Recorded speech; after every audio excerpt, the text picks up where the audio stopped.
Hello friends, welcome to homemade useful tips and కుకింగ్లో ఈరోజు cooking వచ్చేసి snacks.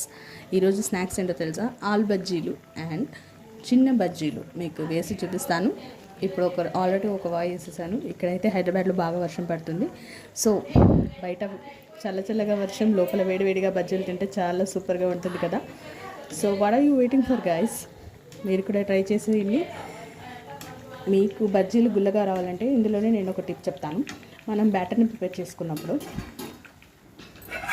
ఇదిగోండి, ఇలా మనం బ్యాటర్ని ప్రిపేర్ చేసుకునేటప్పుడు ఇక్కడ బాగా మరిగే ఆయిల్ ఉంది కదా, ఇందులో 1 టీ స్పూన్ దాకా ఆయిల్ తీసుకొని ఈ బ్యాటర్లో కలిపేసుకొని ఒక 5 మినిట్స్ రెస్ట్ ఇచ్చేసేయాలి. అలా అయితే మీకు బజ్జీలు చాలా సాఫ్ట్గా అండ్ స్మూత్గా వస్తాయి, లోపల కూడా త్వరగా కాలిపోతాయి.